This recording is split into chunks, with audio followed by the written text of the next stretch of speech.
Right now, approximately 700 million people on Earth are living in extreme poverty. Billions more exist in conditions that would be considered unacceptable in any wealthy nation. Poverty is so woven into the fabric of human civilization that most people assume it has always existed, that it is a permanent feature of the human condition, that inequality between people, some having everything, others having nothing, is simply what happens when humans live together. This assumption is wrong, and the timeline of when poverty actually appeared tells you something profound about what poverty actually is. For the vast majority of human existence, for the 300,000 years before agriculture, before cities, before money, before property, poverty, as we understand it, did not exist. Not because everyone was rich, but because the concept itself had no foundation to stand on. Let's go.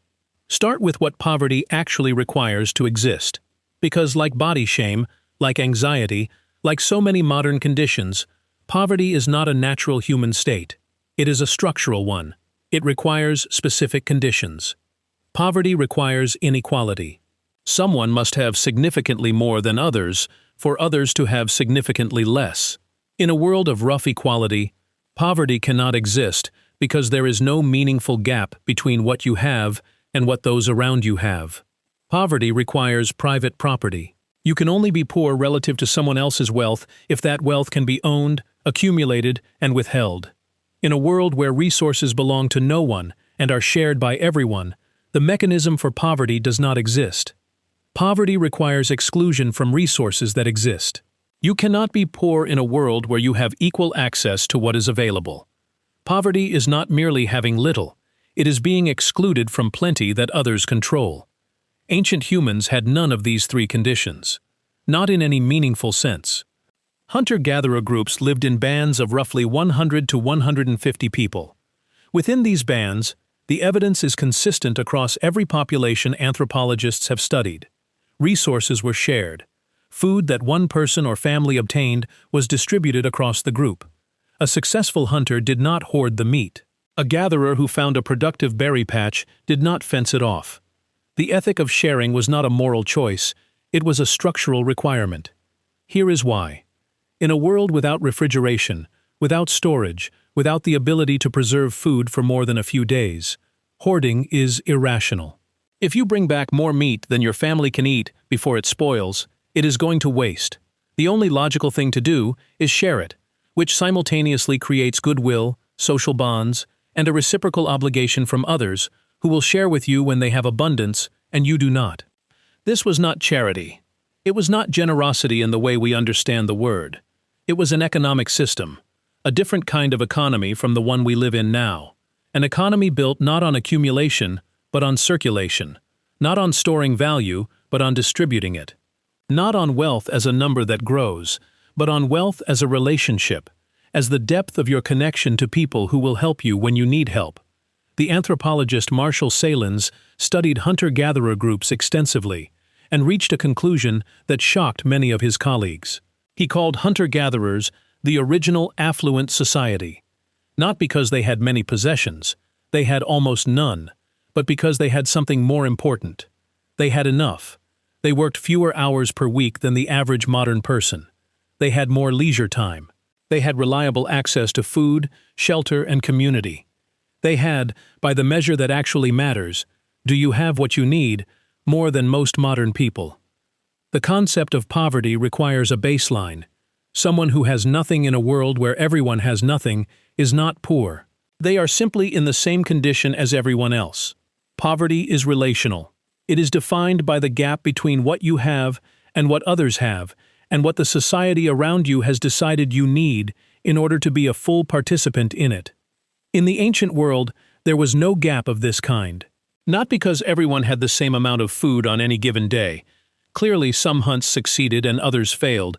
Some seasons were better than others. But because the mechanisms that produce persistent, structural, inherited poverty, private property, accumulation, exclusion, did not exist. Now here is where the story turns, because understanding when poverty appeared tells you exactly what poverty is. Agriculture changed everything. When humans began farming around 10,000 years ago, Something that had never existed before became possible for the first time. Surplus. You could grow more food than you could eat right now. And unlike hunted meat, grain could be stored. For months. For years. For the first time in human history, it was possible to accumulate. And once accumulation was possible, inequality was inevitable. Because some families farmed better land. Some had more labor. Some had better tools, or better luck, or better timing. And those who accumulated more could acquire more. More land, more tools, more labor. The gap between those with more and those with less began to grow. And once the gap existed, the mechanisms for protecting it followed. Property law, inheritance, military force to protect accumulated wealth from those who had less. Poverty did not exist before agriculture. It was created by the same process that created wealth. They are the same invention, seen from opposite ends. This is the insight that changes everything about how you think about wealth and poverty. We tend to think of wealth as the natural state, and poverty as the failure to achieve it, as if wealth is what happens when things go right, and poverty is what happens when things go wrong. But the historical record suggests the opposite. Shared sufficiency was the natural state. Accumulated wealth and structural poverty were the inventions. They arrived together, at the same moment in human history, produced by the same conditions. This does not mean agriculture was a mistake. It produced the population growth, the specialization of labor, the technological development, and ultimately the accumulated knowledge that made almost everything in the modern world possible, including the ability to potentially solve the problem of poverty at scale. But it does mean that poverty is not inevitable. It is not a permanent feature of human existence. It is not what happens when there is not enough. Global food production currently produces enough calories to feed every person on Earth. Poverty exists, not because there is too little, but because of how what exists is distributed.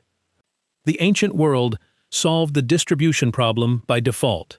Shared resources in a small group with no mechanism for accumulation meant that what existed was distributed.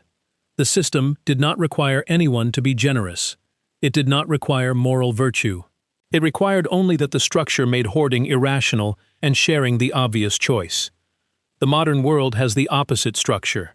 It makes accumulation rational and sharing optional, and the results are visible everywhere. What does this mean for you? It means that every time you feel the gap between what you have and what you think you should have, the specific anxiety of modern economic life, the feeling of financial precarity, the sense that you are always one mistake away from losing everything, you are feeling something that did not exist for the first 290,000 years of human existence. It means the wealth you are chasing and the poverty you are afraid of are both features of a system that is 10,000 years old, a system built on conditions, storage, private property, accumulation, exclusion, that are relatively recent inventions. And it means that the ancient measure of wealth, do you have what you need? Do you have people who will help you when you do not? Are you embedded in a community that distributes what it has? Is a measure of wealth that still works. That still means something, that your DNA still recognizes as the real thing. Ancient humans were not poor, they were not rich, they were something that our economic language has almost no word for. They were enough, together,